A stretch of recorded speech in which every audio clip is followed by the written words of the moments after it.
Number 10, Clash of the Titans. An Avengers level threat, baby. The Titans were the big bad giants who ruled over the earth and the gods. Naturally, they all got along and there were never any problems, ever. Yeah, right. They fought like cats and dogs, though I never understood that because all the dogs and cats I know always got along great. But the Titans fought, and they fought some more, until your favorite boy Zeus had enough and kind of took control over everything. It's Zeus, it's what he does. It's too bad Aaron Yeager wasn't there to help out. Number 9, Prometheus. Poor Prometheus. This is my favorite tale from Greek mythology. I think it's rather sad for Prometheus. All he wanted to do was give us the knowledge of fire, and look at all the things that we did with it. Forged iron and steel, heated our homes, so no one would ever go cold again. And we cooked, which gave Gordon Ramsay 23 hit shows and a reason to curse when asking for the lamb sauce. Where's the lamb sauce? Prometheus went directly against Zeus's orders, and if you didn't know, that's kind of a bad thing. It can wind you up in a rather unfortunate position. A position like being chained up and having a large bird come feast on your intestines. Like I eat mom's spaghetti. She makes a good spaghetti. Thanks, Mom. You make a good spaghetti. Number 8, Icarus. I think we can all relate to this one, or at least have been told a version of this when we were flush. Things were going good for us. In a nutshell, Icarus got some wax wings and gained the ability to flight. Mind you, that was probably the dream of many ancient peoples. After Icarus got his wings, he got a little arrogant. He wanted to push his wings to the limit. Kind of like Iron Man in the first Iron Man movie. But instead of falling in a multi-million-dollar supersuit and looking handsome while doing it, Icarus sniffed one too many of his own farts and flew too close to the sun, where he burned up in it. So what's the lesson learned here, folks? Keep yourself grounded and don't sniff your own farts. Number 7, Jason and the Argonauts. Avenger level threat acquired. For some reason in our lives, you find stories of our favorite heroes forming almighty and powerful groups. The Avengers, the Justice League, BTS. That one might have too much power.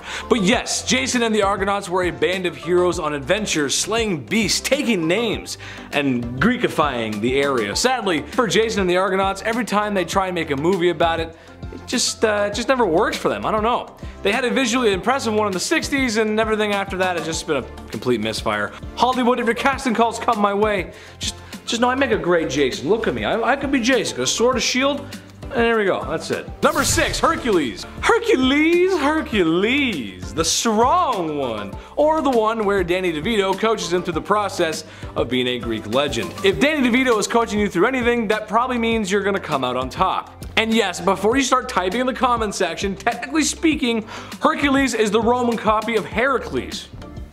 I know. However, it's kind of one of those things that everyone just knows the one, so anytime a Greek dude shows up with muscles, you blush and you think of Hercules. As far as Greek mythology goes, it doesn't get any more classic than a super strong guy with abs and biceps, and maybe a little bit of olive oil on him, I don't know. Number 5, Sisyphus. Oh baby, do I feel this one. Story of my life, honestly, day late and a dollar short. Some of you folks at home may also share the same fate as me and this chiseled Greek man doomed for eternity. This one is also one of my favorites. Basically, Sisyphus was cheating the devil. Cheating death itself, actually. After sliming his way out of the underworld one too many times, Big Daddy Zeus had to intervene. Also, when I say I relate to him, it's not because I'm a trickster who cheats my demise or cheats the devil or Hades. I'll explain. So, after Sisyphus had done what he'd done, Zeus sentenced him to roll a giant boulder up a hill for eternity. When he gets to the top, she rolls back down to the bottom and he has to start all over again every day for the rest of time. Not just life, for time. Sometimes in life it feels like you're on a grind and you work and work and work, and sometimes you go right back to square one no matter how hard you work. That sucks and that can be exhausting, but never give up, because Chetty ain't and neither should you. Number 4, King Midas. The lesson in this one, folks, is to be careful what you wish for. King Midas was being granted a wish. He wished for anything I touch be turned to gold. Now, I'm not an economist because I already have too many jobs on the internet, but you can imagine how at today's rate of gold, how wealthy you would be. Sheesh! Yeah, gold was valuable back then, but now, wowie. So his wish was granted, and everything he touched turned to gold, which for a good couple hours must have been the most fun anyone has ever had ever. Dude was seeing drachma signs. However, this wealthy gift he had been given quickly turned into a curse or a burden. Everything he touched turned to gold. That included his food. Because of this, he starved. To fix this burden, he bathed in a river, and it said that's why gold can be found in that river. I wouldn't mind having that power myself, but if I made food gold, or even worse, what if I made my beer gold? The heart. Number 3, Narcissus. This one's in the name. Basically, there was a guy named Narcissus, and he was gorgeous. Like George Clooney, Brad Pitt, Ryan Reynolds gorgeous. All put together. Oh. And he knew it, and he loved his image. Now, as a guy who goes on camera every day, naturally, you hate yourself. You hate your self-image. That's how it goes. Ask anyone here, they would tell you the same thing. But also, as someone who's on camera every day and funny from time to time, you kind of like yourself on camera and you kind of like your self-image. It's a very strange relationship we have. However, no one is as bad as it comes to as Narcissus. One day in the forest, he came across a body of water where he saw his reflection cast, and it was so handsome, so gorgeous, that he couldn't look away. Ever. Hence the name Narcissist, or Narcissist. Or what most girls in high school find out what their boyfriends have. Narcissism.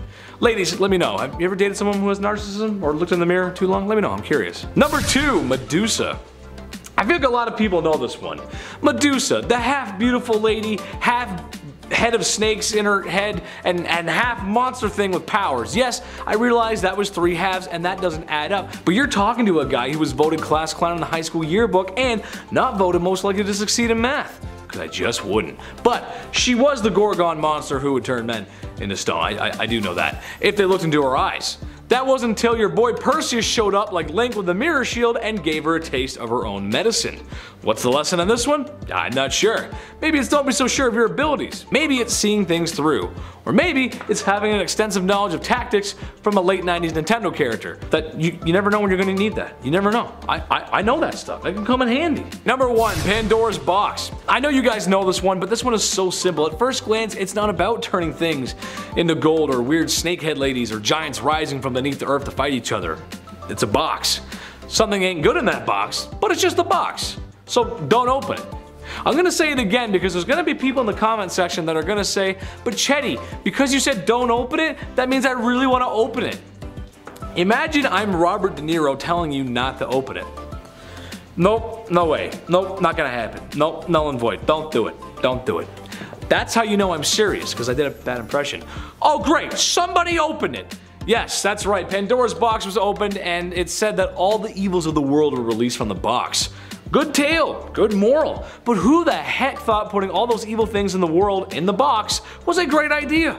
Whatever happened to just having memento boxes? You know, you open up a thing, like this is the time I farted on camera, this is the time I went to the cottage, you know what I mean? Whatever happened to that? Number 10. The Founding of Tenochtlan. The Aztecs have a very strict set of rules when it comes to the appeasement of their gods. Just like any job, if the worker isn't happy, work isn't going to be done, or at least it isn't going to be done well. So when a god needs a little encouragement, the Aztecs will appease them with offerings of the highest value: human lives. In many respects, this is pretty cool, but it certainly didn't make them popular with other neighboring civilizations. For years they were just shoved around until the god Huitzilopochtli told them that he would aid them in finding their new home. All the citizens had to do was just look for a very specific signal, which would determine the land that they would call home. The symbol was an eagle perched on top of a cactus holding a snake in its mouth. And while wandering, lo and behold, a priest saw the signal, and when the people gathered, the cactus expanded until it became an island, and that island was thus dubbed Tenochtlan, or the place of the prickly pear cactus. Number 9. Huitzilopochtli and his siblings. When the earth goddess Coatlicue was gifted with a child through a ball of hummingbird feathers, which is commonly denoted as the soul of a warrior, her other children, namely Sentzon Huitznawa, the 400 stars of the southern sky, and Coyolatsaqui, the goddess of the moon, decided that having a little brother would be more trouble than it was worth. I'm an only child, but my best friends are twins, so I kinda get the picture. As the siblings conspired to kill their mother and brother, Huitzilopochtli burst forth from his mother's womb, armed with a burning snake sword, battle-ready and fully grown. I can only hope it was a C-section. He defended his mother from the 401 siblings, beheading his sister and throwing her body to the earth. Sentzon Huitzna fled, and the image is used to explain why the sun, moon, and stars are chasing each other across the sky. Number 8. Tezcatlipoca and Quetzalcoatl's rivalry. The Aztecs' understanding of the world implies that there have been 4 times prior to this one that the gods have attempted to make humanity, and 4 times that the world has ended. Was it some great threat that wiped humanity off the face of the earth? Well, not exactly. See, the brothers Tezcatlipoca and Quetzalcoatl didn't exactly get along. The first time that Tezcatlipoca ruled the world, Quetzalcoatl destroyed it and then became the ruler of the second world.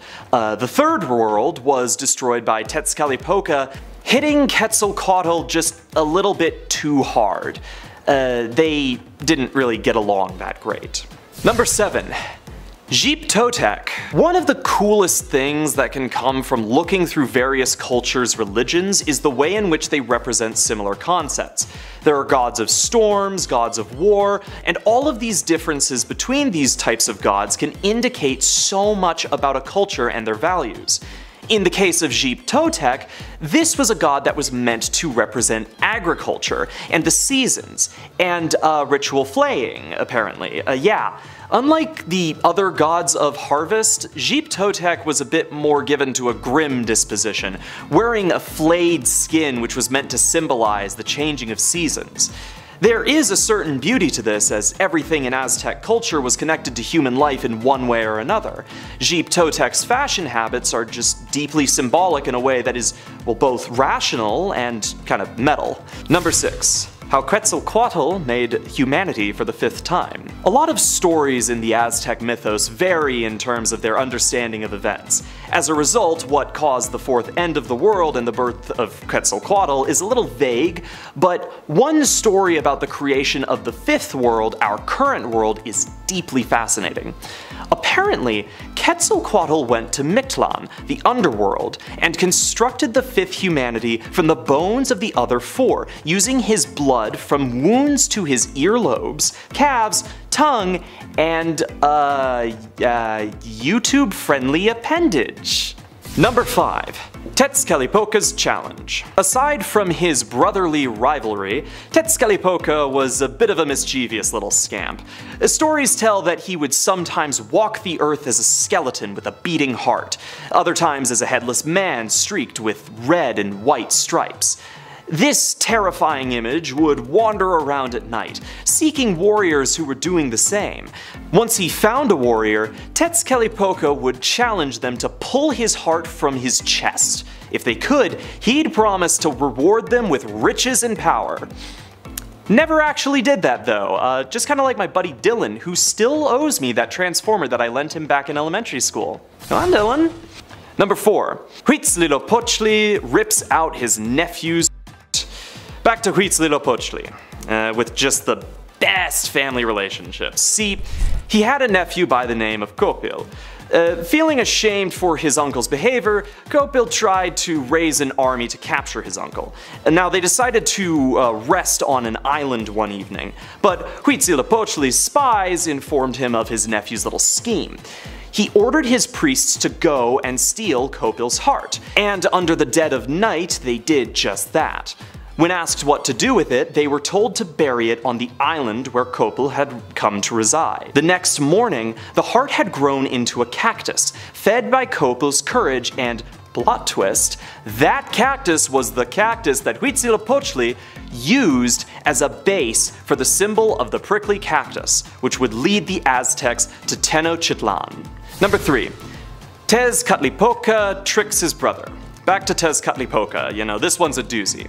So Quetzalcoatl and Tezcatlipoca just don't get along in any way. Quetzalcoatl is a big honorable warrior, Tezcatlipoca is a little bit of a sleazeball. They're really just oil and water, you feel? Well, Tezcatlipoca had just about enough of his goody two-shoes bro, so one night he managed to get Quetzalcoatl brutally wasted. This caused Quetzalcoatl to go to his sister Quetzalpetli, and Anyways, it wasn't great. Waking up the next day, Quetzalcoatl was so ashamed of his behavior that he just had to bolt.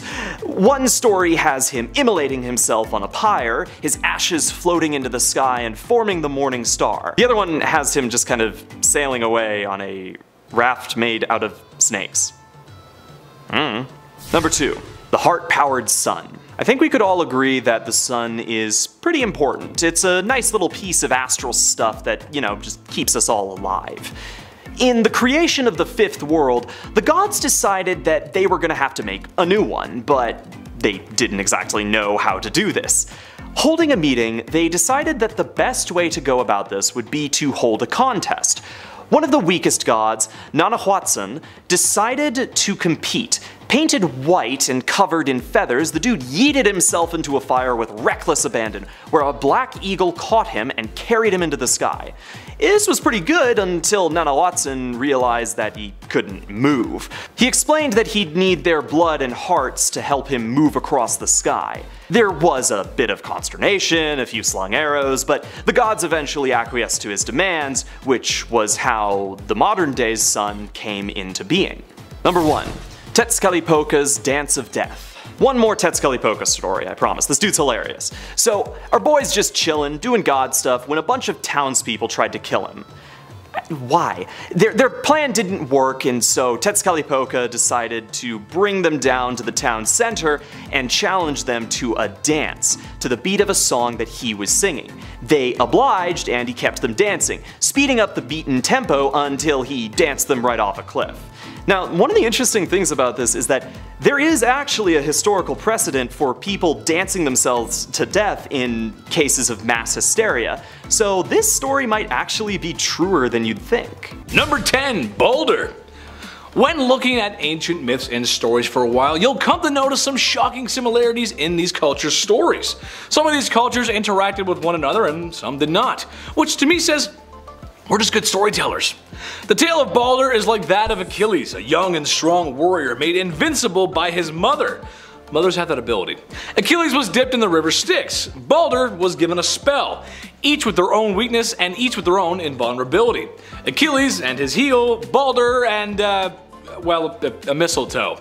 Loki made a dart out of one and Boulder wasn't so invincible anymore. Boy, that Loki guy sure causes a lot of trouble. Also, if you played God of War, the climactic scene at the end with Boulder, ooh, especially troubling. You know what I'm talking about. Good stuff, good story. Number 9, Yggdrasil. The big bad tree that you see every time you see Norse stuff. A connection between all the 9 realms, and a place where Norse gods deliberate on godly matters. I don't know what that is, but they talk there sometimes. It's kind of like when your parents talk in the room. You know what they're talking about, but you know it's important. It's almost as if people knew how important trees were. I mean, we use trees for everything. Paper, houses, sometimes people on the West Coast like a different kind of tree. You know what I'm saying there, brother? I got Chris, I got him, he's laughing. I like to make Chris laugh. You guys gotta laugh sometimes. The tree is life. It represents life, brother. Kind of like what trees actually do in real life. I swear, one of the first lessons I ever got in school was that tree equals good, and we need tree, so don't cut down tree. We need to breathe, please. I swear it was one of my first lessons. Maybe because we're Canadian, I grew up in the fort, like in the hillbilly country, I don't know, but that's what I learned. Number 8, Ragnarok. The apocalypse, the end times. When mom says I have to eat my dinner before I eat cookies. Oh, it's the end of the world. Let's be honest, I never really had an issue with eating. Come on, let's be real here, come on. Ragnarok is the prediction of end times, and every civilization has their own. Ragnarok is slightly different though from its counterparts, as instead of one event like a giant tsunami or a flood, it's more of a series of events that are the signs of end times. Kind of like Call of Duty. First it was greedy microtransactions, then it was jetpacks. Lately, it's just unbalanced hackers. All signs of the end times. Number 7, Loki. Lord of Tricks, God of Mischief. Everyone knows who Loki is, most likely due to some very successful superhero movies in the last few years. But the same may know him regardless. Known for many tricks and evil deeds. His best trick, or whatever you want to call it, is shapeshifting. Loki has the ability to transform into any creature, and any gender. Which to me, that's just the best superpower. I mean, come on, you can legit be any living thing. That's gotta be cooler than a shield or just getting really green and angry. And for people that don't have that ability to see through these tricks, it often leads to a lot of misfortune. Like the previously mentioned Boulder, and perhaps another related story that I'll get to later, we'll see. Number 6, Valkyries. Oh yes, the beautiful Valkyries. For such a gorgeous image, they have a rather grim job. Whenever someone falls in battle, it's up to these lovely ladies to guide them to the afterlife. In a way, they're kind of like battle angels. Pretty cool. It literally translates to chooser of the slain. Norse mythology, like a lot of others, has its fair share of violence, but hey, I guess if I fell in battle, I'd want to be carried off by a gorgeous woman who can fly. I hope you folks have been praying towards Odin, otherwise you won't be able to make it to Valhalla, which is bad because that's where all the good little Viking men and women go. So they can be with their ancestors and drink mead all day, which, dude, drinking, you ever had mead? It's delicious. Yes, please. Sign me up. Oh, I love mead so much. Number 5, Thor's Hammer. It's kind of hard not to talk about the Avengers movies because when you think of Thor and his hammer, it's really hard to not think about the handsome Hemsworths or the imagery from the movie. The story of Thor's hammer is rather interesting, however. So Loki, being the trickster that he is, gave a competition to the master dwarfsmiths to create gifts for the gods. After enough gold to keep Scrooge McDuck happy and a sailboat that could fit in your pocket, the hammer was revealed. Mjolnir, a hammer that would never shatter, always hit its mark and returned to Thor when thrown. Considering how many times Thor has thrown his hammer at his brother and his foes, I feel like it's safe to say that Loki's plans kind of backfired. Yet again, his plans backfire a lot actually. Number 4, Boulder. Holders are seductive creatures found in the woods, and if you thought they were scantily clad women, then you would also be correct, because why not? The name derives from covered or secret. Also, it may have something to do with mermaids. Obviously no fishtails here, but similar creatures nonetheless. It's also said that if the holders are treated with respect, then they can be nice to humans, which is good. I like when things are nice to humans. Apparently fond of charcoal kiln burners and would respect them if they were left provisions. Not sure what a creature like that would want with charcoal, but I don't know, maybe to keep warm because they're not wearing very much, I guess? Sure. This all sounds great, right? Well, maybe because some of them are looking to marry. Hubba hubba, let's go! Trouble is, she's got a cow's tail. Guess that's better than a fish body, but if you see her cow tail before getting married, then she keeps the cow tail. Some of these tales are just insane. Number 3, Elves. Everyone loves elves. The population of elves seems to significantly increase when there's a fan expo in town. Go figure, I wonder why that is. Elves in Norse mythology represent a small divine figure. Similar to the dwarves, they are creators of valuables and have their strong place in mythology. And for some reason, when the elves were no longer needed in the land of Vikings and Mead, they went to work for a fat man in a red coat in the North Pole. And before you even ask, yes, Father Christmas has his roots in Norse mythology. And yes, before you ask, I know him personally, and I will be telling him who's naughty and nice this year. Number 2, Kraken. I always used to think the Kraken was something Johnny Depp and Davy Jones had to deal with, but that's just not the case. I mean, this is the reason why I have a fear of water I can't see the bottom of. Look, I have no fear of water and I have no issues swimming. I'm actually a surprisingly good swimmer. Chris would be surprised. But good swimmers or good sailors alike are no match for the Kraken. The Kraken is a large squid or octopus-like creature that preys on doomed sailors and ships. Using his large tentacles, he wraps himself around your vessel and pulls you to the cold depths below. Horrible. Some Norse depictions of the large suction cup beast are as big as islands. Maybe with enough hand-holding and teamwork, you could take down a giant squid or octopus, sure, maybe. Why not? But we're trying to take one down the size of an island? I don't think it's happening, dude. There's no shot, dude. I don't think so. Big as an island? You're gonna need a spear like this big. That's big. Number 1, the Droger. The unliving, the deceased. Past your expiration date. It is the end of a journey that we call life, and it seems pretty much every culture we have dealt with has had the most respect possible. A lot of ancient civilizations had their way of paying respects and staying close to the ones that they love, even in the afterlife. The Droger, similar to the ones you find in Skyrim, are undead creatures with grey flesh that protect the tombs that are filled with gold and valuables from potential looters and robbers, and maybe the occasional dragonborn. Oftentimes, a lot of warriors were buried or put in such tombs, which means a lot of loot and ceremonial blades to commemorate the life of the warrior in question. I'm curious, folks, let us know, if you had to be buried with something that you just can't part with even at the afterlife, what would it be? What would it be? For me, I'd say video games, but I don't know, it might be some Lego or something. Let me some Legos, bro, let me some Legos. Alright, number 10, Thor goes fishing. Jormungand was yet another one of Loki's creative offsprings, born to be the destroyer of Thor during Ragnarok. In order to prevent this, they threw the great beastly serpent into the water, and it was supposed to like to hold the world together until Ragnarok. But Thor was a little scoundrel and didn't mind risking it all. Aegir and Ran, two lovely, hospitable giants, as I heard, agreed to host the gods for an immaculate feast. But when Thor arrived, he consumed 2 of the 3 cows that they had brought for the feast. They were like, Thor, dude, that was supposed to be for everybody. So they're like, okay, I guess we're gonna have to go fishing the next day. Then Thor slaughtered one of their biggest bulls to use for bait, which also sucked, but that was gonna be okay, he was gonna be strong for fishing.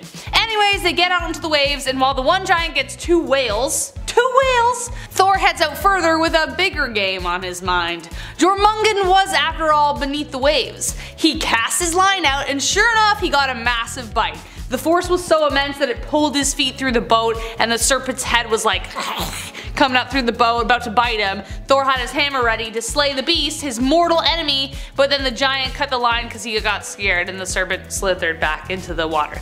Then Thor was so mad, he threw him overboard. Literally, the worst guest to have at a party. Eats all your cows, almost causes Ragnarok, and then throws you into the ocean with a giant serpent at the bottom. Alright, at number 9, good laugh. We all love a good laugh, right? Well, apparently a good laugh is what saved the Norse gods from facing vengeance from the giantess Skadi. You see, the gods killed Skadi's father and she demanded vengeance, but after a lot of negotiating with her, they were able to talk her out of that and instead offered her 3 things as reparations. The first was a husband of her choosing, however she could only choose him by his feet for some reason, don't ask me why. The second was having her father's eyes memorialized in the stars, and the third was just a good old laugh. Out of Skadi's 3 reparations, the hardest task was making her laugh. The gods tried everything to get a giggle out of the giantess, but nothing seemed to work. That's when Loki, the trickster god, came through and was basically like, step aside boys, let me handle this. And he sure did handle things. Loki then brought in a goat, tied a rope to it, and tied the other end to his nads, and proceeded to play tug of war with the goat. Like that. Both Loki and the goat screamed out in pain, as you could imagine, and Loki collapsed. And that is what made Skadi laugh. Number 8, a little bit of incest. Why not? Can we even do a list about mythology without mentioning incest? No, not probable. Why? Because, I don't know, the gods loved it. And people needed to populate the earth back then, so it wasn't too far-fetched of an idea. Anyway, even though Norse mythology doesn't love the idea of incest, doesn't mean it didn't happen. The goddess Signy fell into a pretty crummy marriage, and so to solve her situation, incest. She was married to Aegir and didn't like him because 1, not a nice guy, and 2, not manly enough for her. He also was a terrible husband. He killed her father and all of her siblings, except for 1. Not cool, man. But the one that did survive, they teamed up to overthrow her hubby. Her 2 sons joined in, but they weren't ruthless killers and completely failed at all the times they tried to kill her dad. So she needed to up the ante, and that meant keeping it in the family, so she slept with her brother for 3 nights in order to spawn the force that would rid her of her husband. This son, when it came to fruition, knew what it was up and eventually assassinated her husband. Does this remind anyone of like a certain god origin story in Greek mythology? Let me know in the comments if you're thinking what I'm thinking. At number 7, Loki the Mayor. When it comes to gods sleeping around with everyone and everything, Loki gives Zeus a serious run for his money. There are tons of stories about Loki hooking up with gods, people, and just about every other living thing. One of the weirdest stories about Loki's escapades is how he once had a night in the woods with a horse. Basically, the story here is that there was a horse that he really liked, a stallion named Svaldafari. Svaldafari was a horse who belonged to a mason worker who just so happened to be a giant. This giant really didn't like the gods and wanted them to just go away, and so Loki offered to help by distracting the giant's horse. Not really seeing how that's actually helping, but go off, I guess.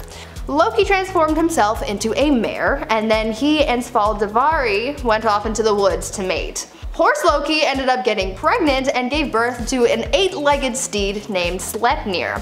Sleipnir then became Odin's steed, and this monster horse was actually featured in the Thor movie, so next time you watch it, keep an eye out for Loki's weird monster horse child. Number 6, giant cloud brains.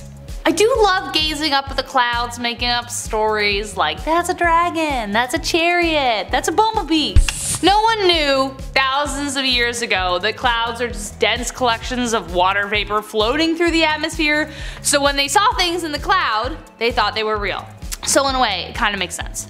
According to Norse mythology, the world was made up from human severed body parts, specifically of the giant Ymir. His blood turned into the oceans, his flesh became the land, his bones the mountains, his teeth the rocks, his hair plants, and his eyelashes became Midgard. So as much sense as that makes, the clouds were his brains. His skull was tossed up into the sky, held up by dwarves, they're still up there. His brain was tossed separately, and that made the clouds. At number 5, Mead and poetry. There are many creation stories for Norse gods that are pretty weird. The gods were created from all kinds of things and it's a little complex, but one of the weirder creation stories is that of the god Kvasir, known to be the wisest of them all. The story goes that the gods just won a war and they were looking to celebrate their victory with a special drink. They all chewed berries and spat them out to ferment them and create alcohol. However, instead of making a drink, they made a person, and that person was Kvasir. His name literally translates to fermented berry juice, so it really doesn't get more straightforward than that. This new god became the smartest god to have ever existed. He was known to share his wisdom with anyone who would listen and traveled far and wide to share his knowledge. Sadly though, he was too wise for everyone and Kvasir was killed by dwarves and they drained his blood. They then used this blood to create a special kind of mead that granted poetic skills to those who drank it. It is believed that this drink was the birth of poetry, so Kvasir's death ended up creating something beautiful after all. Number 4, kitten footsteps. If you have a dog that's a little tempestuous and keeps breaking out of their collar, then listen up. We've been doing it all wrong. The strongest collar is one that's embedded with the sound of cat footsteps, such as the one used to keep Fenrir at bay. Fenrir was a colossal wolf offspring of the god Loki because again, he was super creative when it came to having kids. The gods were so afraid of him that out of the 3 monsters Loki had, this one they kept under lock and key. They reared him up as a pup and the only god fearless enough to approach him was Tyr, the upholder of law and order. As it grew, they kept putting chains on the beast, clapping every time Fenrir broke through them to disguise their intent as a test of strength. But soon they sought out the dwarves, because they were awesome, for their skill. They forged a chain of unequivocal strength. Instead of metal, it was made from the sound of cats' footsteps, the beard of a woman, the roots of mountains, the breath of fish, and the spittle of bird. All things that don't exist. When they showed Fenrir, he suspected something was up because it was so light, so he asked for a god to put their hand in his mouth as collateral. Tyr did so, knowing that he would lose his hand because it was gonna work. He did, and Fenrir, unable to break it, was transported to an isolated keep, and there he stayed until Ragnarok, because he's gonna kill Odin. At number 3, target practice. We all know about Odin's son Thor. He is the most famous child of the Norse Allfather, but you might not know about Odin's other son, Boulder. Boulder was known for being well liked by everyone. Well, maybe not everyone. Loki was the one person who didn't like Boulder, and he ended up being Boulder's undoing. One night, Boulder started having nightmares where he pictured his own death. This had his mom really worried, and so, as any mother would do, she sought out to protect her child at all costs. She went to everyone and everything in existence, including inanimate objects, and she asked them to take an oath promising to never hurt Balder. These oaths were no joke, and as everyone agreed to take this oath, this essentially made Balder invincible. The gods found this so great, so they made a game where they would use Balder as target practice and would throw weapons and other miscellaneous items at him, only for all of them to just bounce right off of him. This was all fun and games until Loki got fed up with Balder being the center of attention. Loki ended up finding the one thing that Balder's mother did not get an oath from, and that was mistletoe. Loki then made a spear out of mistletoe, and the next time the gods played their game with Balder, Loki gave the spear to someone who threw it at Balder, and then he died. Number 2, a naughty little squirrel. Everyone has that friend that loves the drama so much that most of the time they are the drama. And of course, everyone has had squirrels ruin their gardens or outdoor wiring at some point. How on earth did these two things relate? Well, let me introduce you to Ratatosk. In Norse mythology, all creatures live on the Tree of Life, which includes a little squirrel who loves to cause the drama. Specifically between a dragon and an eagle who live on the tree. Ratatosk's job is to ferry messages throughout the tree, and quite often the dragon and the eagle love to insult each other. The squirrel loves it so much that he will even lie to keep it going, but it doesn't stop there. He will even spread gossip and unrelated news to the other gods. The squirrel will do anything to keep the hatred flowing throughout the tree, which somehow explains how rude squirrels are most of the time. Like, honestly, what the heck. Except one time, one came up on my shoulder and like just hung out, and it was really nice.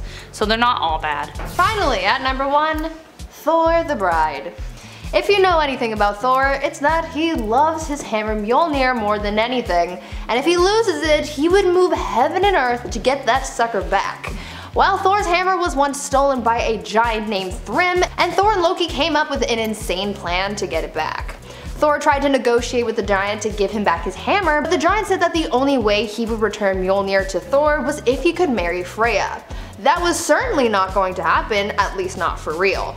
Thor decided to impersonate Freya instead and marry the giant, and when Loki caught wind of this plan, he decided to join. Loki disguised himself as a handmaiden in order to watch this whole thing unfold. The giants ended up buying Thor and Loki's disguises, and they made it to the wedding feast. The giants were getting a little suspicious because he seemed manly, and especially when it came to his appetite, but that didn't matter in the long run because the moment that Thor was able to get his hands on Mjolnir, he not only left the giant at the altar, but he killed the giant and all of the wedding guests too. Sounds like the Red Wedding from Game of Thrones, honestly. Number 10, Pandora's box. I don't understand. Why would you even have a box like this in the first place? According to Greek mythology, the beginning of the earth was free of pain and suffering. The land was perfect, kind of like, exactly like Eden.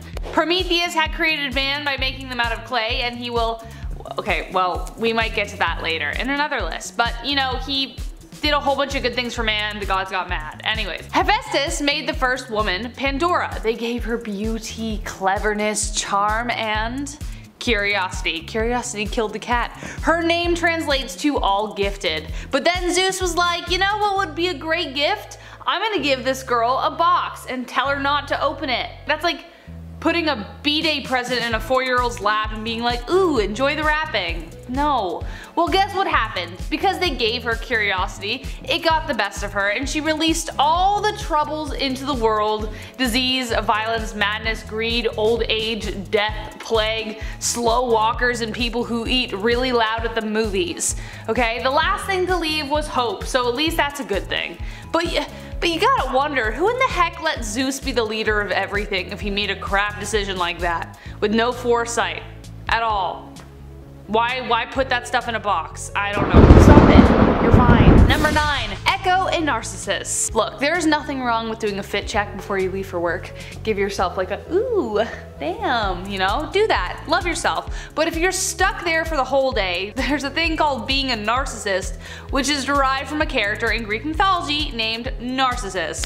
The love story between Echo and Narcissus is a curious one, which makes very little sense.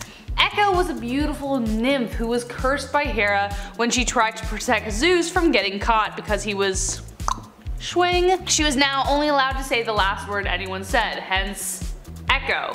Echo was just one of many who pursued Narcissus, but her love was deep and true. One day, as she waited for him to say the last word, she finally went to him when he called her. Immediately, he spurned her off, saying like, no one's better than me, so get out of here, you nymph. You called her, dude. The goddess Nemesis wasn't pleased with his behavior, so she decided to punish him. Nemesis lured him to a steady pool of water where he spotted the most beautiful thing he'd ever seen. Himself. And he fell passionately in love. Stung by the pangs of unrequited love at last, Narcissus took his own life rather than live without being able to touch himself. Moving on. Number 8. King Midas. Whoever used the term Midas touch and thought it was a good thing needs to read this story again. The Midas touch is an allusion to King Midas, who thought having the power to turn everything into gold was gonna be a good thing. But he didn't specify, and there's always a catch. There's always a catch. After Midas welcomed with open arms Dionysus's merriest reveler, Dionysus said he would give him one wish. He wished to turn everything he touched into gold, because he needed money.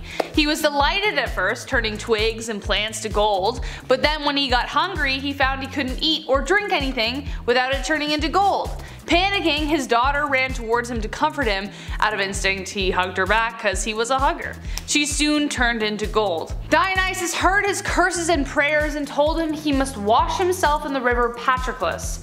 Now, whether everything turned back to normal is debatable. Some stories say they did, others didn't, so there is some confusion there. But either way, Midas learned to appreciate all the things around him as opposed to wanting more. Morals. Number 7, Daedalus and Icarus. We all wanted to jump off the roof when we were kids with wings made from paper to see if we could fly. I mean, why not? Massive metal planes are able to do it, why can't we? Literally, planes are insane. Side note, because science, that's why. But with stories like Daedalus and Icarus, a part of me still thinks it could work as long as you don't fly too close to the sun. Daedalus was a master inventor who designed the maze for King Minos' palace. He, along with his son, built it together, but the king tricked them and trapped them inside. Daedalus was said to have earned his skills from Athena herself, and soon he fashioned a pair of wings with wax and quills. Soon, father and son were able to flee, but Icarus ignored his father's warnings of flying too close to the sun, otherwise the wax on the wings would melt. Soon, this happened and Icarus crashed into the sea and died. It's a marvel that the wings worked in the first place, but it's even more of a miracle that they evaded the Minotaur, who was, like, by the way, inside the maze that they built for it. Also, no one explained how they broke out of the maze in order to get into the air into the first place, so I'm not sure how all this worked. If my parents said I couldn't jump off the roof with fake paper wings, then it only makes sense that this would fail, I guess. Number 6, Apollo and Daphne. Ever had someone like not get the hint and continue to slide into your DMs? So in order to avoid them, you like have to turn into a tree so they leave you alone? Ha! Anyways, yeah, me too. It's a tough place to be, especially in the case of Apollo and Daphne. Apollo made the massive mistake of making fun of the god Eros, who, you know, the guy with the arrows that make people fall in love, Cupid. Well, in order to mess with him, he shot a golden arrow at Apollo, causing him to fall desperately in love with the nymph Daphne, and at the same time, Eros struck Daphne with a lead arrow, causing her to detest the god. Apollo pursued her with such fervor that Daphne eventually got exhausted running away from him, so she prayed to the river god Peneus to rid him from her. So she sacrificed her physical form and transformed into the laurel tree. Desperate measures, folks. Apollo was so distraught, he made her his sacred plant and always wore stems of the laurel tree on himself, which means he would have had to break them off the branches. Which, if you're thinking about that, did Daphne feel that as a tree, you know? Did he just keep causing her more and more pain? Ugh. Number 5, Chiron. I think the last video or the video before, I don't know, my brain is pretty scrambled, but I mentioned the story of how Ixion made love to a cloud and gave birth to half horse, half men people. Yeah, well, as confusing as that is, like, where did those genes come from? Chiron was an exception to the rule. He was the son of the bond between Titan Cronus and a nymph and became a kind of honorary god.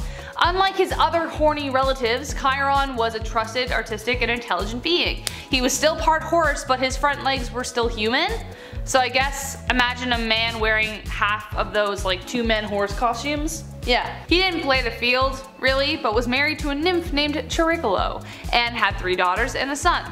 He trained fantastic heroes such as Achilles, Jason, Perseus, Ajax, and Heracles or Hercules. But his most noble act was giving up his mortality in order to free Prometheus. As a reward for his sacrifice, he became a fantastic constellation in the sky. Number 4, Delphine. The most confusing thing about Delphine is actually what she was supposed to be. A python, a dragon, and some ancient accounts equate her with Echidna, the mother of all monsters, a half woman, half snake being.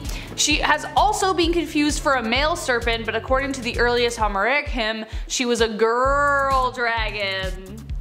Anyone get that reference? No? Okay, moving on. There are quite a few different accounts of the goddess, and descriptions of her aren't really consistent, but we do know that she was a dragon type thing born from Gaia, the Greek goddess of earth. Her name means womb, and only us ladies really understand why a womb would be depicted as a dragon. The time of the month, I know. Delphine was given the charge of guarding the Oracle of Delphi. For some reason, Apollo really wanted to control it, so Delphine and him went head to head on several occasions. He eventually slew her with his bow, allowing him to take control, so unfortunately that happened. But hey, he's a god. Number 3, Medusa. The origin of her story has a few versions, but no matter what way of getting there, she ends up as a gorgon. Her hair full of snakes and armed with a petrifying gaze, Medusa is one of the most prominent figures in Greek mythology. The story of Medusa has come under some confusion recently. Some say that the god of Poseidon took her without consent, violating her oath to Athena, and therefore the goddess punished her. Some say it was consensual, some say that she just insulted Athena somehow, but this is the most popular story. Medusa, as a mortal woman, was said to be the most beautiful woman in the world, but remained an enchanting and steadfast priestess for Athena. Though at first Athena was proud of her subject, she became irritated that the people were only at the temple to see her, because she was fire. Poseidon didn't like Athena because she won Athens, so he tried to seduce the young maiden to get her angry. She refused because she's awesome and ran to the temple and prayed to Athena for protection, which the goddess gave her none, so Poseidon took her anyways. Athena punished her, saying it was her fault, though like, obviously it wasn't. Where the heck were you, Athena? Bad move. You'd think Athena would be half decent in this situation, but guess not. So she turned her into this ferocious gorgon, and then on the way out of the temple she ran into her best friend and turned him into stone and a whole bunch of other people. It's a really sad story. She wasn't a monster. I don't think so anyways. Number 2, Pygmalion and Galatea. We talked about Narcissus, and this story is kind of in the same vein. Like, you know, you fall in love with your own work of art. The world is wide and strange, and people marrying cars and objects is actually far from myth. It's actually happened, but like why? How? No clue. Which brings us to the strange tale of Pygmalion and Galatea. Pygmalion was a sculptor and carved incredible lifelike ivory creations. His dedication to his craft left him no time for love, and even swore to a life without wedlock. But this longing one day manifested in a statue he carved of a woman of unparalleled beauty. He could not take his eyes off his creation and named her Galatea. He clothed her, decorated her, kissed her. The guy was obsessed. The festival of Aphrodite was approaching, and he prayed and prayed she would come to life so he could marry her. Aphrodite, upon seeing the sculptor, was awestruck by her beauty and agreed. As you can guess, though unlike most Greek love stories, they lived happily ever after, which is unfamiliar for the Greeks, honestly. So many tragic stories. Greek tragedy is a thing. Number 1, last but not least, Io and Zeus. Yet another reason to be wary of clouds. I honestly don't know how the gods made love via vapor, but some things we will just never know. Io was a follower of Hera, and Zeus, upon seeing her one day, fell hard in love, or in lust. Depends. She constantly avoided his lustful attempts until one day Zeus decided to take what he wanted by surrounding her as a cloud and making love to her. Without consent. Which is for some reason a word I can't say on YouTube, but you get the point. Hera figured that out, turned her into a white cow because she was mad, tied her to an olive tree, and had her guarded by a 100-eyed dog. Zeus then sent Hermes to get rid of him, which he did, but then Hera released the cow Io and plagued her with madness as she wandered around. While wandering, she met the poor titan Prometheus, who was cursed to have his liver torn out every day, and he comforted her by saying that she would one day return to her human form and bear a child by Zeus that would someday release him. Zeus caught up with her in Egypt, turned her back to human form, then her descendant, like 11 generations later, Hercules, released Prometheus from his chains. But wait, I thought that was Chiron. What? Number 10, Pasiphae and the Bull. The gods, man, they love to throw some bestiality as punishment at their will and pleasure. Equus probably would have been their favorite Broadway show. Everyone knows the story of the Minotaur, but do you know how it all got started? Well, let me enlighten you. King Minos begged the god Poseidon to send him a glorious white bull that he could sacrifice. The god obliged. He sent him the most beautiful, stunning creature from out of the sea, because apparently bulls come out of the sea. Anyways, but when King Minos went to sacrifice the creature, he found he could not bring himself to kill such a noble beast, so he just killed another bull instead. Outraged by his disobedience, Poseidon punished him by making his wife Pasiphae fall into uncontrollable lust with the bull. She convinced an Athenian inventor to create a hollow wooden bull for her to hide in, kind of like a Trojan horse, that could facilitate a union. Yeah. Like a union. You get what I mean by that, yeah. She then later gave birth to the one, the only, the Minotaur, which would later plague King Minos and all that fun stuff. You know, like the whole labyrinth thing. Yeah. That story. Weird. Don't understand it. But here it is. Number 9. Arachne. You'd think if someone was really good at something, they should be rewarded. But no, oh no, that's not how the ancient gods worked. Their egos were very fragile. Sorry, okay, chill out. Anyways, Arachne was a girl who was an incredibly talented seamstress, which made her a little bit cocky. One day she was so proud of her work that she proclaimed that she was a better weaver than Athena. Athena was the goddess of wisdom and war, so not a good person to mess with. Athena warned her not to make such claims, but she ignored her, so the two faced off. The two had a weaving contest in which Arachne ended up winning in front of all of the onlookers, but Athena didn't accept defeat gracefully and, instead of rewarding her, punished Arachne to feel immense overwhelming guilt, causing her to take her own life. But that wasn't enough for Athena. The goddess brought her back as a giant spider who would forever weave her designs in the forms of webs.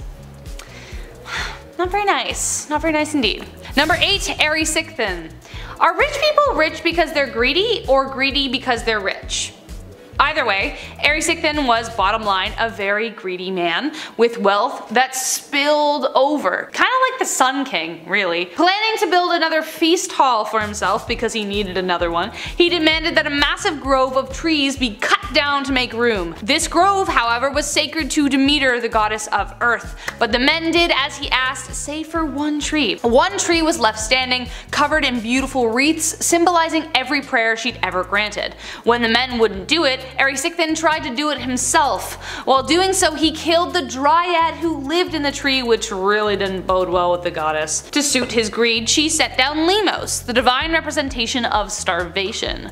Overwhelmed by a formidable hunger, the more he ate, the more he desired. He sold off his entire fortune, including his own daughter, to buy more and more food, but nothing would slake his hunger. Finally, he began eating himself, bit by bit, until he finally perished in his own greed, destitute and alone. So, moral of the story is don't cut down trees. Or don't be greedy and don't cut down trees. Number 7. Lita and the Swan. Like, Zeus, head of the gods, the one we all should be looking up to, was like questionably immoral, but like, I mean, when you're a god you can kind of do what you want. This story hurts my head because I just, like, how does A get to B? Anyways, Lita was the daughter of the king of Pleuron in Aetolia and wife to Tyndaris. One day she wandered by the river Eurotas and Zeus fell hard for this bathing beauty, but he just couldn't show up in his true form because 1. Hera, his wife and sister, was watching, and 2, she probably would explode if she saw his true form. So he went to Aphrodite to ask what to do, and she transformed him into an immaculate swan. By either seduction or nefarious action, there's two sides to the story. Some say her, and others say that she was into it, I don't know. Lita became pregnant either way and gave birth to 2 eggs. Eggs! Inside the eggs were 2 sets of twins. One, the infamous Helen of Troy and Polydeucus, and the other 2 were born from Lita's husband, Clytemnestra and Castor. One pair was immortal and the other mortal, which is also still confusing because, like, didn't Helen of Troy die? I don't know.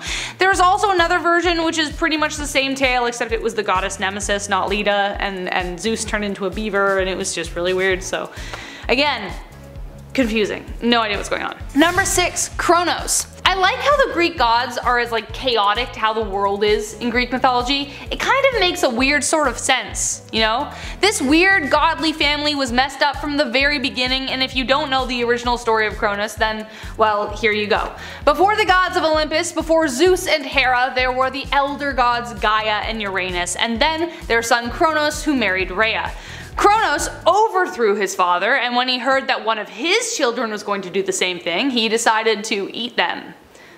All of them. Just gobbled them down like an aspirin. Rhea wasn't a huge fan of the whole thing, and eventually enough was enough. So when Kronos went to swallow Zeus, Rhea tricked him and gave him a rock instead. She stole Zeus and hid him away until the day he would be strong enough to return and overtake his father. Disguised as a cupbearer, he gave his father a purgative which made him puke up all of his siblings. Together they stormed against their father and overthrew him after 10 years in battle. Whew, that's a rough start to family life. And then Zeus married his sister, and there was a whole bunch of incest, and it's just, you know what I mean. You've heard that. Number 5, the story of Mira. What is she pointing at? Ever been so sad and disheartened that you just wish you could turn into a tree? Yeah, me too. Then people could just leave me alone.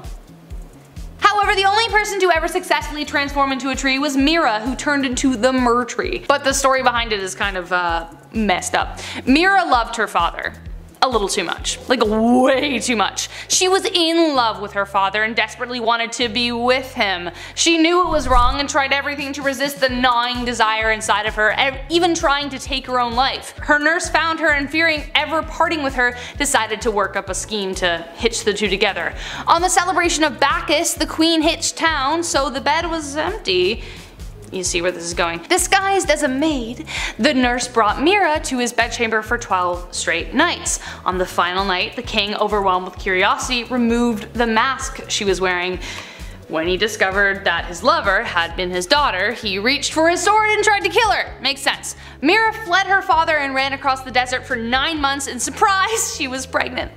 When she couldn't run anymore, she begged the gods to hide her from the world. They took pity on her and turned her into the Mer Tree, which one day would be hit by a running boar, revealing the child Adonis tucked into the bark. Adonis was also supposed to be super hot and awesome, which totally doesn't play by the rules of like incest. Like usually something goes wrong there. Remember Joffrey? Like that didn't go well. Number 4, Ixion. This one is confusing because it prompts a question I've never wanted to ask. How do you even make love to a cloud? When Ixion, the king of Lapiths and the son of Ares, married Dia, the daughter of Dionysus, he promised him a gift. However, when Ixion reneged on the promise, Dionysus stole some of his horses. Enraged, Ixion invited him to dinner to make amends, but instead pushed him into a fiery pit of coals. I mean, he is the son of Ares, like what'd you expect? He was banished for such a crime because it was completely uncool, but after a few years, wandering sad and alone, Zeus took pity on him and invited him up to Olympus. That's a good idea, where Ixion got the hots for Hera. Zeus decided to see if he would actually even try it, like would he even try it? And so he sent him a cloud shaped like Hera. Ixion did try it, and he made love with the cloud, and even stranger, it got pregnant. Their union gave birth to the first centaurs, who were literally and figuratively horny little half-horse, half-human people that roamed the world. As further punishment, Ixion was thrown from Olympus, struck by Zeus's lightning bolt, and bound by Hermes to a fiery spinning wheel. Some people just really don't deserve your pity, man. They just don't. Number 3, Alcyone and Ceyx. This one kind of hurts my heart, if I'm being honest. The love story between these two is just something everyone longs for. They were admired by humans and the gods, and yet they were still punished for it. What? Alcyone was the daughter of the god of wind and devoted wife to King Ceyx of Trachis. They were so in love with each other, they often playfully called each other Zeus and Hera. Despite many of the gods admiring them, and this was clearly an endearment, Zeus wasn't pleased. How dare they compare themselves to the gods? So he waited until Ceyx planned to visit the oracle, against his wife's wishes, who was concerned the wind he faced would be too harsh on the sea. Even her father had difficulty controlling it. But he did, and Zeus stirred a storm that sunk the ship. With his last breath, Ceyx prayed his body would be brought back to his wife. Hera took pity on the mournful widow and sent a messenger and the body back to her. After burying her husband, she flung herself into the sea to be reunited with him. The gods were horrified mortified by Zeus's actions because they loved the two of them, so he tried to atone for his rash action by transforming them into kingfisher birds. Yeah, Zeus, turning them into birds, it really fixes everything, don't? You're fine. Number 2, Pan. What a weirdo! Pan is literally the weirdest horn dog god who ever graced the planet Earth. Firstly, the way this dude came to be makes no sense. There are many versions, but one of them involves Odysseus' lonely wife getting jiggy with 108 suitors. Pan, like, stamina, right? Pan had the hind legs and horn of a goat and was the god of shepherds, flocks, hunters, forests, pastoral music, and fertility, the last one being the most prominent. Let's Get It On by Marvin Gaye would have been this guy's anthem. He pursued everything and everyone, nymphs being his favorite. They would be so desperate to get away from him they'd have to turn into trees, Mira, reeds. Echo was even killed by his minions when she denied him. He could also multiply himself, creating like a swarm of Pan. He's also the only god who ever died, but no one is quite sure how that happened, so again, another confusing thing about him. Number 1, last but not least, Thyestes and Atreus. This next one will have your brain scrambled by the end. Thyestes and Atreus were brothers constantly at odds. While their father, the king of Mycenae, was away at war, they seized the city and Atreus became king. He sacrificed a lamb with a golden fleece to seal the deal with Artemis and gave the fleece to his wife, who was fooling around with his brother Thyestes, and she gave the fleece to him. Thyestes made his brother swear that whoever had the fleece would be king, and thinking that his wife kept it safe, he agreed. Thyestes then showed the fleece. Atreus, pissed off, asked the gods for help. Hermes told him to tell Thyestes to promise that he would be made king again if the sun went backwards in the sky. Thyestes agreed, thinking it was impossible, so Zeus made it happen. Then Atreus fed Thyestes his own sons for dinner unknowingly and banished him as punishment. Then an oracle told Thyestes that in order to exact revenge, his own daughter had to have his son. So he made that happen in the grossest way possible. And then, it sounds like I'm talking about some dramatic housewife show. And then the son grew up, killed Atreus, and Thyestes became king. But wait, Atreus' sons, Agamemnon and Menelaus, came back, overthrew him, and Agamemnon finally became king, ending the whole cycle. We're good. Alright, I'm tired after that one. Number 10, Hathor. The goddess Hathor was originally created by her dad, Ra, as a destroyer of men. She was supposed to punish all those who were disobedient to him. But then Ra was like, nah, I don't really like that idea. He just kind of changed his mind and decided to make her the exact opposite. Instead, the goddess of love. But she kind of loved killing men, and even he couldn't stop her. So one night he gave her what was supposed to be a mug of ale, but actually made it a special kind of blood, and she got so drunk off of it that she got too tired out to kill anymore and therefore became the goddess of love. Drunk in love, am I right? Her cult was centered in Dendera, where she was also seen as the goddess of fertility and childbirth. When the Greeks occupied Egypt, they compared her with the goddess Aphrodite. But unlike the voluptuous woman Aphrodite was depicted as, Hathor came in 3 forms, and I bet you can't guess which. She was depicted as either a woman with a cow's ears, wearing the headdress of a cow, or just a cow. Moo. Number 9, the beginning of the world. What an inventive way to imagine the beginning of things. I mean, the Big Bang is still pretty crazy too, but hey, here we go. Freaking love how much magic is in these stories. I'm in, because that's all there was at the beginning of the universe according to the ancient Egyptians. Just swirling darkness, chaos, and magic. Heka, the god of magic, was the only thing that existed, waiting for the opportune moment to begin. Then a hill showed up called Ben Ben, and out of which the god Atum erupted from. He was lonely, so he mated with his own shadow to give birth to 2 children, Shu and Tefnut. Shu gave life, Tefnut gave order. They left their father to build the world, but they were gone so long he took out his eye and sent it to search for them. In the meantime, he just kinda sat there contemplating eternity all alone. He was really sad. This guy sounds like Zeus mixed with Eeyore. Anyways, his kids came back and he was so happy he wept tears of joy, and out of which were born men and women. They also brought his eye back, so that was nice. Number 8. Light as a feather. So unlike a lot of religions we've heard of, there wasn't really a concept of hell in Egyptian mythology. It was either you were worthy of heading into the afterlife or you weren't. Maat was the goddess of harmony and supported the belief that if harmony was disrupted, it must be restored. Every ancient Egyptian myth in some form follows this format. But the most important role she played was in the afterlife. When the soul left the body, it would appear in the Hall of Truth in order to stand judgment before Osiris. The heart would be weighed on a golden scale against Maat's white feather. If the heart was heavier, it would be devoured by a monster and the soul would disappear. If it was lighter, then you could go live in eternal bliss. So instead of several layers of burning torment, souls in Egypt instead faced eternal darkness and unconsciousness. The idea of non-existence was more terrifying than being cut up by demons. Number 7. Osiris and Isis. Okay, so we aren't strangers to deities being a fan of incest. It was kind of like how they multiplied, and ancient Greeks were okay with it, kind of, but they kind of weren't. Anyways, the Egyptian gods were no exception. Isis and Osiris were 2 of the 4 children of the goddess of Nut. Isis and Osiris were married and actually really in love.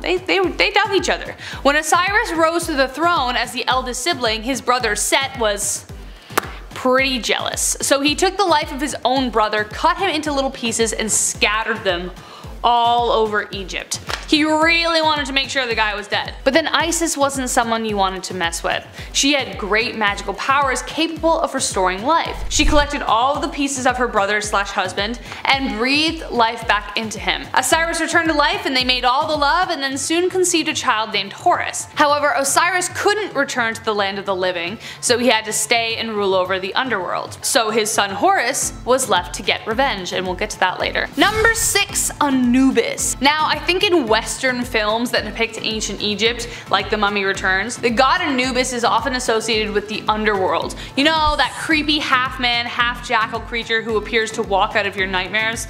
Like, he's so creepy. Well, he did used to run the underworld until Osiris took over, but he was actually the god of mummification and the afterlife. So not wrong, but not the whole story. Anubis was the son of Nephthys and Set. Well, kind of. Nephthys actually never conceived the child with Set. She kind of had the hots for Osiris, so she disguised herself as Isis and made love to him that way, and then Anubis came to life. That may have been one of the reasons Seth attacked Osiris in the first place, as his suspicions rose. But it was actually Anubis who helped Isis piece together Osiris, creating the first mummy. Fun fact, during the Greek rule of Egypt, Anubis and Hermes were seen kind of as the same, the people who ferried the dead to the underworld. Oh, sorry, and a point. Anubis was actually the one who weighed people's hearts, so he used the feather, the thing, you know what to do. He was responsible for doing that. Number 5, Horus and Set. Speaking of Horus, earlier, remember how I said Horus had to take over defending his father? Well, here is where this story begins. When Horus grew up to be a man, he pulled a Hamlet. He was like, "You killed my father, prepare to die." Thus a series of battles ensued, and one of the gods didn't play fair. Set kept cheating at everything and continued to come out as victor. Not surprising, since he didn't earn his way on the throne, he killed for it, kind of like a certain Claudius. Eventually Isis stepped up to help her son/nephew overcome her brother. She set a trap for Set, but after some pitiless begging for his own life, she let him go. Horus was pissed, so angry some of the other gods got upset that he was so angry. They agreed to compete in a final boat race, and Horus was like crushing it. He was doing really well, he was about to win, but then of course Set cheated by turning into a hippopotamus and attacked the boat, therefore claiming victory once again. Osiris finally showed up and declared that no man should take the throne through murder. So Horus took the throne. Why Osiris didn't just settle the whole deal from the beginning is confusing in itself, but hey, kinda reminded me of the eagles that showed up at the end of Lord of the Rings that could have saved like 3 movies, you know? Kinda like that. Anyways, let's move on. Number 4, Ra and his boat. Ra is one of the most revered gods in Egyptian mythology, especially since he was the god of the sun. He was depicted as a man with the head of a falcon.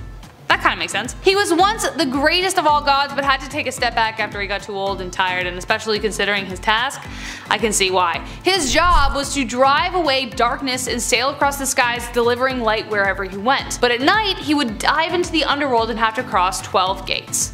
12 hours, an hour per gate. After paying his respect to Osiris, every night, a giant snake named Apophis tried to attack and swallow the boat.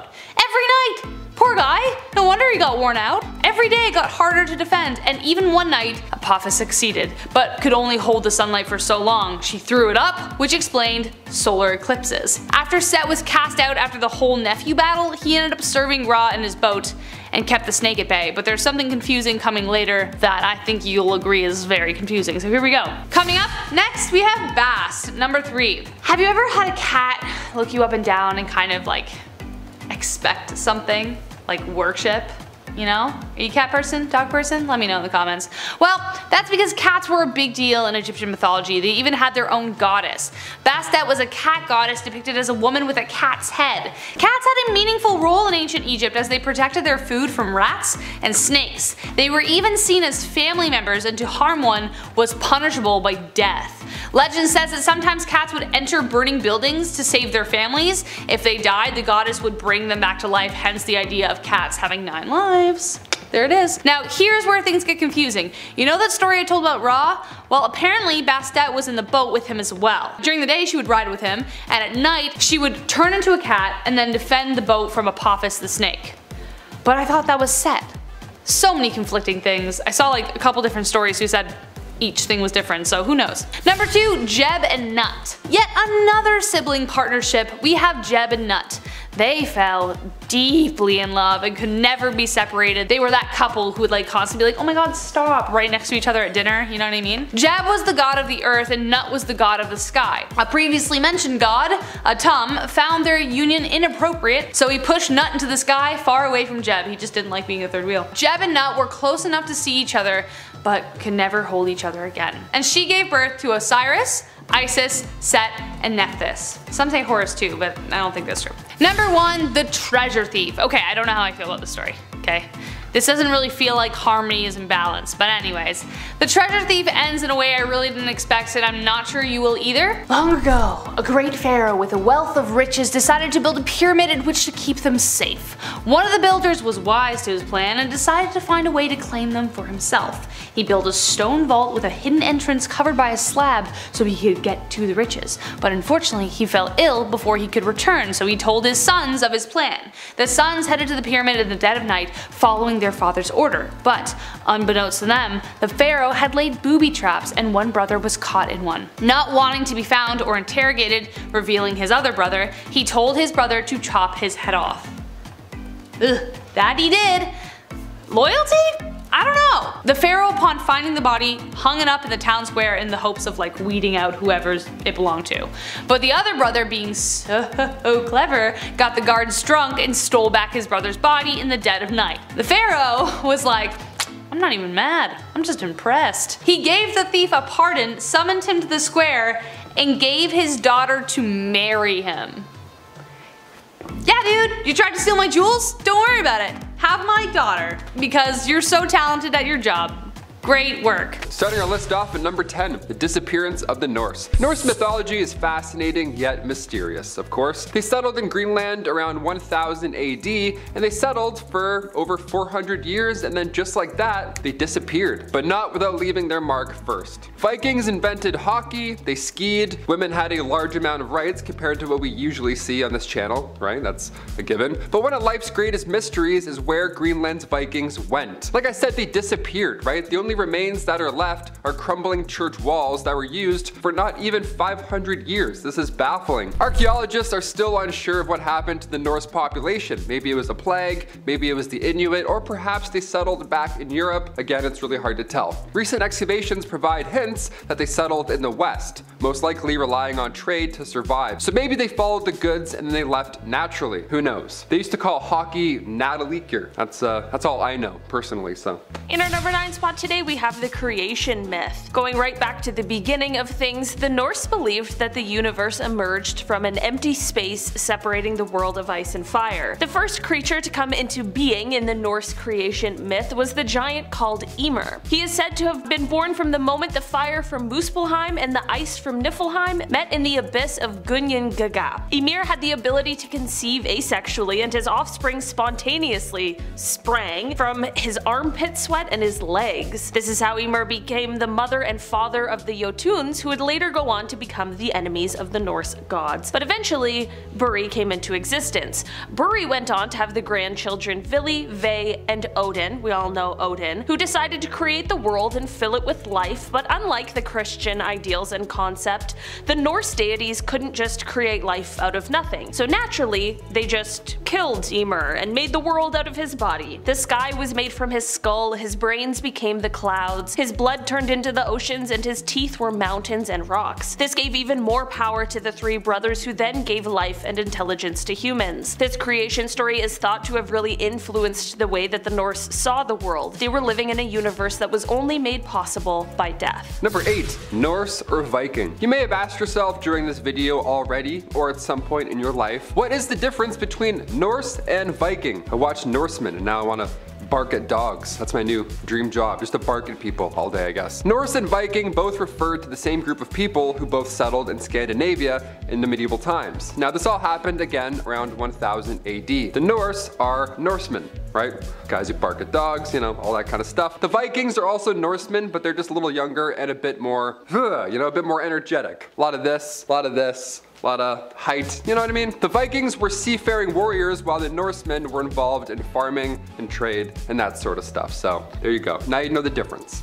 In our number 7 spot today, we have golden apples. Golden apples are an incredibly important part of Norse mythology because of the fact that they need to be continually eaten by the Norse gods in order to maintain their immortality. It's not just like a free ticket, alright? They gotta consume a lot of golden apples. The apples also supplied the gods with their strength, as well as their forever youth. The orchard that contained these apples was looked over by the goddess of spring, Idun. I don't know how to say that, so I just went for it. The apples are extremely important to the mythology, and in one story, when the goddess gets tricked into giving herself and the apples over to Loki, the gods immediately grew old and weak, but luckily she was returned and everyone's youth was restored. This led people to search for these golden apples at one point. Like, real humans. But even if they were to find one of these magic apples, you'd need a constant supply in order to maintain your immortality, and that might be more difficult than you think. Number 6. Viking funerals. I really wish we still did Viking funerals. You know, every funeral I've been to in the last 5 years, it's all been a snooze fest. I'm like, yeah, they're old, we get it. Josh Groban, sure, let's change it up a bit. Where are all the horns? Where are all the flames? I want to feel like I'm at a Greta Van Fleet concert, right? Viking funerals came in many different shapes and sizes. Sometimes they would bury the body and leave stone circles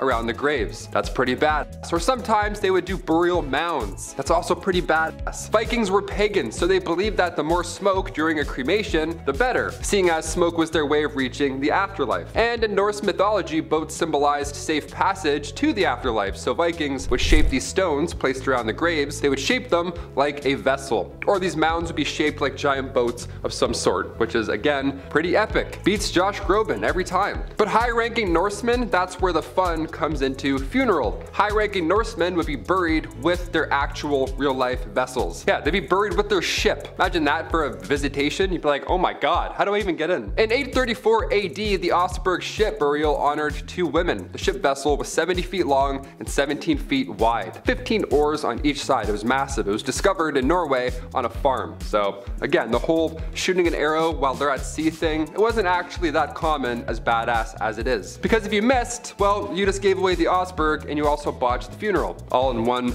So, way to go. In our number 5 spot today, we have Alfheim. This is actually a location that is said to be one of the 9 worlds in Norse cosmology. The 9 worlds are often highly debated, and this one is only mentioned twice in the Old Norse texts, but it is a very important place nonetheless. This place is said to be an abode of the Elves, which are a class of demigod-like beings from this pre-Christian mythology and religion. Since this place isn't talked about very much in the text, there isn't a lot that is known about it, but it is said that only light elves live here, while dark elves live down in the earth, and that these 2 kinds of elves are unlike in appearance, but even more unlike in nature. This gets even more concerning when we take into consideration their description. Light elves are described as being luminous and, quote, more beautiful than the sun. Dark elves, on the other hand, are said to be blacker than pitch. Either way, the light elves are the ones who inhabit the land of Alfheim, and the land itself is looked over and ruled by the Vanir goddess Freyr. Number 4. Horned helmet. helmets. When you think of Vikings, you probably imagine a very large man, right? With a giant beard, wearing armor covered in fur, and perhaps a helmet with a couple of horns sticking right out on the side. Nice and aggressive. We see Vikings depicted this way in movies, television, you name it. But was it historically accurate? Nay, no,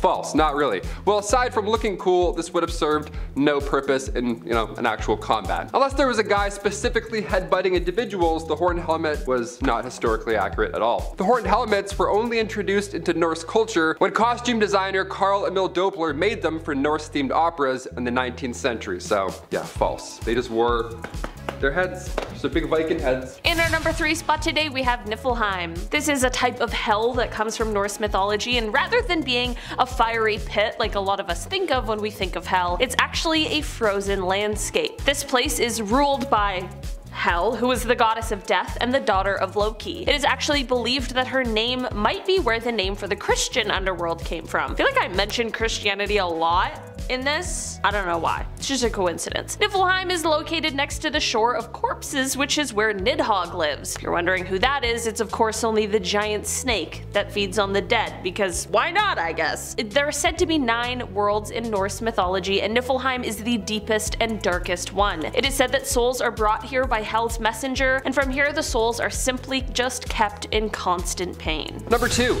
go berserk. Unlike the fancy horned helmet, Viking berserkers were real. That part was historically accurate. And let me tell you, these guys specifically, they were terrifying. These Viking warriors would arrive to battle decked out in bearskins. Now the term originally meant to change form, right? Berserker, to change form, transformers, right? All the same kind of combat. So they were emulating a bear while walking into combat. Imagine being the other guy, you'd be scared shitless. Berserkers were considered a higher power when it came to battle. Yeah, no shit. They were the big dogs, or more accurately as they were described back then, mad dogs. More often than not, berserkers could take an opponent down with one single strike. How did they do it, right? Besides having a large build naturally, how did they win so many battles? How were they relied on so often? Today we have an idea of what may have helped aid the fight, and it's bad stuff. It's all illicit substances. Yeah, they would just do some not so great stuff and then run into battle screaming, hopped up on something. The odds that berserkers were on something going into every battle, those odds were pretty high. They're pretty high. In our number 1 spot today, we have Ragnarok. Also known as the doom of the gods, we can't fully appreciate the new god of war without really knowing what this story is portraying to some degree. Ragnarok would have been the most feared word for the Norse, or perhaps a word that changed their outlook on the world. This was a fate that no one, not even Odin, could escape. At the time, there was a belief that there were different ages, the axe age, the sword age, the wolf age, so on, before the world would fall. There would then be 3 years of absolute chaos that included famine and sickness, and following this would be an all-out war in the heavens. This war would see the gods facing everything: Jotuns, giant wolves, giant serpents, and most importantly, Loki, who broke free from his chains and was ready for revenge. This fate saw the fall of the gods, and the fire giant Surt burned the entire world to ashes, killing almost every living thing. While this is a super depressing fate to believe the world will meet, there was a glimmer of hope. After Ragnarok, there was rebirth. It was believed that a new world would arise from the ashes.